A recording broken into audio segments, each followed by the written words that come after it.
Hi children, this is your YN Suvarnalakshmi, School Assistant Physical Science, ZPHS Kottapet, Uppal Mandal, Mechal District. Children, in this video, we are going to learn about vseprt. This theory, let us see the postulates of the vseprt theory. This theory suggests the following points. Number 1. vseprt considers electrons in the valence shells which are in covalent bonds and in lone pairs as charge clouds that repel one another and stay as far apart as possible. This is the reason why molecules get specific shapes. So, for the specific different shapes of the molecules, the reason is the electrons in the valence shell which are present in covalent bonds, and there are some lone pairs also there.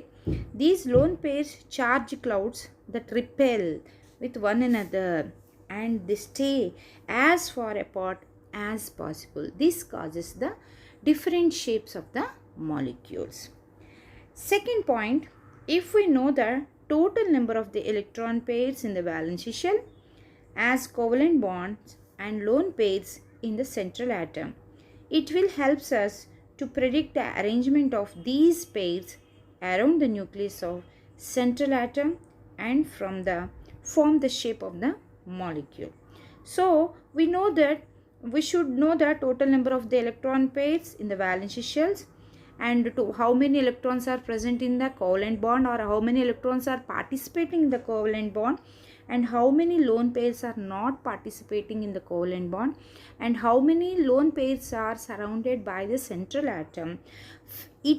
This information will give, and according to this information we can predict the arrangement of the shape of the molecule and the variation of the bond angles also. Next, third one, lone pairs occupies more space around the central atom than the bond pairs. Lone pairs means unshared electron pairs or non-bonding electron pairs which are not participating in the covalent bond. These are attracted only by the one nuclei, that is the central atom, whereas the bond pairs are shared by two nuclei, that is central atom as well as the atoms which are present in the covalent bond. Thus, the presence of lone pairs on the central atom causes slight distortion of the bond angles from the expected regular shape. If the angle between lone pair and bond pair increases at the central atom due to more repulsion, the actual bond angles between the atoms must be decreases. So, the lone pairs and the bond pairs which are present in the formation of the covalent bond, and the lone pairs are surrounded by the central atom and they naturally occupies more space because of the repulsion.